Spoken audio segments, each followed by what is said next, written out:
This was such a boring episode. This was such a filler, boring, unnecessary episode. Let's just go ahead and call the season a wash. All right. What's good, y'all? Welcome back to the channel. I'm Tammy. This is Tammy Talks Love and Marriage Huntsville, season 6, episode 24. Roger that. If you have not already, don't forget subscribe to the channel, thumbs up the video, leave some comments down below. So it starts out with Nell and Chris, and they are dancing at some strip mall bar. Everything in this city that they show is a strip mall. Everything is inside of a strip mall. They don't have no standalone buildings there. If they do, they don't go to none of them. But they're there, Nell in there shaking a tail feather.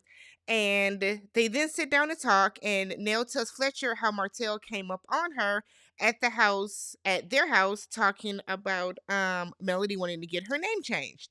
Martell feels a way about that. He feels that he made Mel, and it's disrespectful to him. It was disrespectful when you cheated, and all this other stuff that is just kind of stretching for a storyline, right? So she tells Fletcher that Martell got kind of loud with her, made her feel away. She kept stressing at our house, at our house. So Fletcher was like, cool, I'll talk to him. They then go on to talk about how Martell lacks accountability. So typically whatever happens whenever what happens whenever Martell has his back against the wall, he's being called out for whatever the case, whatever situation, instead of him taking some kind of accountability and acknowledging what he did, Martell almost always flips it onto you and what you did. This is what you did. Yeah, I cheated, but Melody cheated first. Yeah, I said that Marceau slept with all these different women, but he said this first to me. Like, that's what he does. And until Martell becomes a big boy and an adult and learns that sometimes actions have consequences, he is never going to get past that. But y'all allow Martell to do that. There is no like repercussions for Martell. He's still on a TV show, even after doing all the things he's done. He really hasn't lost anything tangible. Sure, he lost his family, but Martell didn't care about his family because if he did, he wouldn't have been cheating. So, like, I don't know, like y'all keep forgiving him and moving on and all this other type of stuff. You have to kind of meet people where they are. But y'all are still gonna be cool with Martell, so who cares if he came and got loud with you? Y'all really don't care. So we then go over to Tiffany and Stormy, and this is kind of like the big thing of the episode. So they're out shopping at a boutique that is once again in a strip mall. Now, this might have been a standalone. This might have been a standalone store. So Tiffany wants to pick up thank you gifts for the people that helped her plan her baby reveal. Tiffany then brings up the barbecue. Stormy said that Kiki was triggered by Letitia and Marceau ignoring her. So Tiffany is like, I didn't know Kiki could be so relevant and irrelevant at the same time. I don't know how you can think that, Tiffany, when you are. You are the epitome of relevant yet irrelevant in regards to this show. Relevant because you're a cast member and you're in the opening credits. Irrelevant because we don't care if you are not in any episodes. Irrelevant because we don't care about your storyline. Irrelevant because we don't like you. Irrelevant because we don't care about you. Irrelevant because, like, you know what I mean? Like, Tiffany has the audacity, the nerve, the temerity, the gall. It is astounding to me how Tiffany can sit and talk about somebody being irrelevant when nobody is checking for her ass on this show. But whatever. Stormy then tells her that, you and Kiki could be cool, but you are continually throwing shade. So now Tiffany wants to play stupid and act as if she has no idea what Stormy is talking about. We're talking about your interview with Carlos, where you're clearly standing outside like a weirdo doing your interview. That's what we're talking about. Why can we see the siding on your house? What are you doing? So Tiffany is saying that, she didn't say anything wrong in her interview. Nobody should be shocked. She said in the interview what everybody else is thinking. Here's the difference. The same way that I don't feature people that do the whole I'm just a very blunt person and I'm rude and I don't have a filter. The same way I don't feature those people, I don't feature these people either that like to say, I'm just saying what y'all are thinking. It means that you lack tact, you lack decorum, you lack couth. That's what it means. There is nothing admirable of saying what everybody else is thinking and doesn't want to say because they have the damn common sense that God gave them. So Tiffany feels that she only associates with people that are moving forward in life, okay? She only associates with a certain type of person. She feels that Kiki's behavior, i.e., the barbecue, is indicative of everything she has said about her. Thus, Tiffany feels she is being authentic. I don't know, like, is there a chemical imbalance with Tiffany? Because the way that you really try to rationalize the stuff that you're saying about Kiki is wild. You did get in that interview just based on the clip we saw. You did make it seem as if you are better than Tiffany. Than Kiki. You have always acted as if you are better than Kiki, who, even though Kiki does have her drug issues and other type of stuff, she is still an educated college professor. They're not letting anybody be a college professor. So let's not act as if you were just so far above her. She had drug issues. People succumb to addiction. It happens. You also cheated on your husband because he didn't make enough money. So what does that say about you and about your character, Tiffany? We gotta stop. Like, Tiffany gets on my last nerves, y'all. So Stormy said that Tiffany is acting like she is better than her. Tiffany then tries to play semantics. It's not what I said. It's not what I said. Yes, you did. And what kills me is how Tiffany is talking very low and slow, trying to make it seem as if she is so appalled and so taken aback when you know that you were in the wrong. But see, nobody else really checks you about stuff like this. Stormy don't care. So Stormy then said that, it was hard for her to even watch the interview because, like, you were doing the absolute most. So Stormy wants them both to stop throwing the digs and said that they're both doing it, but Tiffany's are a little shadier and cut a little deeper. Tiffany then asks if Stormy is stirring the pot. Stormy very well is stirring the pot. You are. Because we see that you haven't talked to Kiki about this. You're talking to Kiki about this next episode. So Stormy's offended by this. They go to sit down, and Stormy asks Tiffany if she said anything about Kiki moving to a new school district. Kiki said, "No, I haven't talked to anyone." Yes, you did. You clearly talked to Mel about it. Why would Melody make that up? That makes absolutely no sense. Is it possible she did? Sure. Before y'all come in, I know some of y'all really hate Melody. It's possible that she did, but I don't see what it would benefit Mel to make up something to that magnitude. So Tiffany said that she didn't say anything. Stormy asked if Tiffany has said anything negative about her products, and Tiffany said no.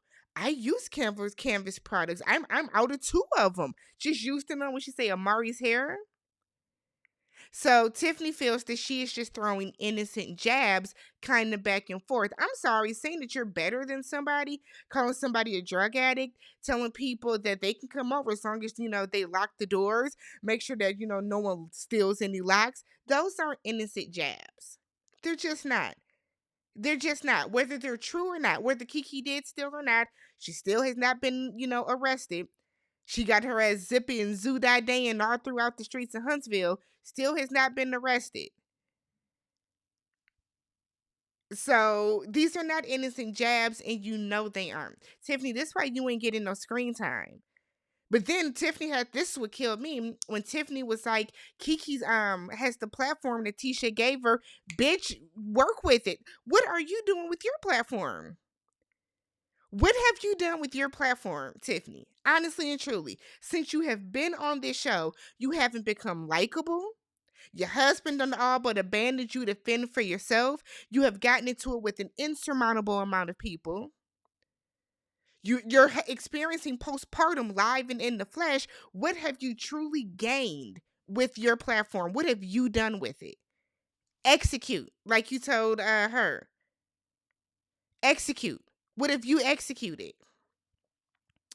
So we then get to Melody's name change ceremony. It's this entire thing sent me. I don't know, like if you want to change your name, change your name. I'm all for it. Go back to your maiden name. Keep your married name. Whatever works best for you. I know there were people that were saying that she was abandoning her kids by changing her last name. That don't even make sense. That doesn't even make sense, right? There were people saying she should hyphenate the kids' last names. Absolutely not. Why change the kid's last name? It's not that Martell is an absentee father. He's still taking care of them kids to the best of his abilities. So there's no need for that. And I feel like this was excessive, but hey, if you got the money to spend, go for it.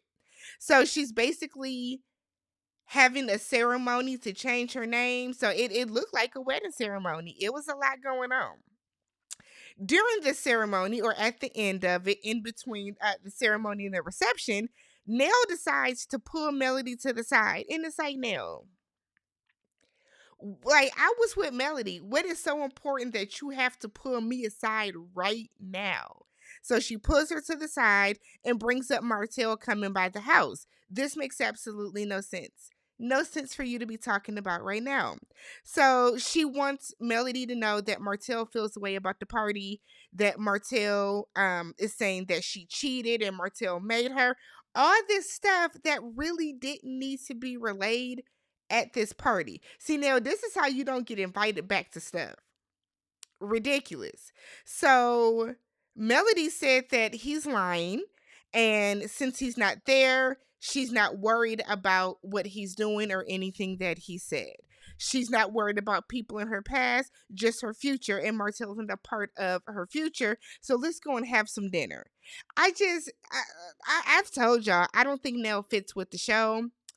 I'm not interested in Nell or Chris as a couple or a family. Y'all forced this scene onto us at the end, and we didn't want it because it really kind of made Nell look cray cray. But hey, we then get a scene with Stormy meeting up with she said the CMO and the COO of Canvas Beauty. His name is Kyle. Kyle puts all the business out there. Um, and tells, Stormy, y'all almost lost everything. The business, the money, the house, everything. So I guess what Stormy says is that the business grew really fast. Because the business grew fast, she didn't have probably the time, the money, and the manpower to keep up with the demand. So I'm wondering if she was getting like huge sales or huge contracts and just not able to fulfill them. But I guess she got pregnant, and during that time she was on bed rest, so it kind of set everything back, and they almost lost the business. So Stormy gets emotional. And that's why it's so important for her to want to celebrate this 5-year anniversary. I said, let's celebrate then. So now she wants a stage outside and all this other extra stuff that, okay. I mean, this was a boring episode just because, like, literally nothing happened. It was a lot of, like, quick moving scenes. And then the scene with Stormy and Tiffany just lasted a really long time. We don't have the Scots in. It shows that we don't necessarily need the Scots to produce a show, but you have to get people that we're interested in. All we really see about Stormy is her meddling. We don't see much of anything about Stormy and Courtney and the love, and marriage part. But all right, sure. So we then get to the very last scene, which is the Fletcher family dinner. And it felt like I was watching Medea's family vacation or something. Like, I didn't understand this. I didn't understand this at all. So they each had a child before getting married. So they each came into the marriage with one child apiece. They had two together, and then apparently Nell helped raise, did she say her niece? Whose mother helped raise her. I'm gonna call her a niece. So she's mad that the niece got Nell fired her niece. Her niece went and got another job and got fired from that. The niece told Fletcher that she was fired. Nell is mad that the niece didn't tell her. Them kids are disrespectful, for one. Cause she was like, I ain't tell you cause you do too much. You go 0 to 100. I ain't want to hear your mouth. I would never say that to my mom. Never. If I have, it's been super jokingly and like my mom knows we're joking. So you can tell that Nell kind of felt off guard by that. Maybe because Nell thought that they were going to show up for the cameras, whatever the case. So Nell is mad and she gets to cussing. Y'all fix the plate. I cooked all this motherfucking food. And it's like, what? What? What? Then we find out that the Nell is mad that the kids don't call her. They call her husband. She thinks that the kids like her husband more. They feel that Fletcher is more chill than Nell. He's probably more reasonable. The son, Chris Jr., is upset that I guess he got arrested. They had to bail him out of jail. They had to take care of his dogs. The dogs had a vet bill. So they're like, you're not getting your dogs back until you pay us back. It totaled close to like $10,000. Y'all know he don't have that money. So he's mad he want his dogs. Then the other daughter is trying to say something. Nell yells at her to shut the hell up, and I turned my TV off. Because what is this? What is this? What are we talking about? What is really going on? What? Absolutely not. Absolutely not. We don't want to know anything about the Fletcher family. No. Their kitchen is very nice though. Love their kitchen. That's a bad kitchen there. They have a nice house. But we don't want to see anything about them. This was silly. So that was the episode, y'all. Let me know what you guys thought about tonight's episode. If you have not already, don't forget subscribe to the channel, thumbs up the video, and I will catch you guys in the next one. Bye.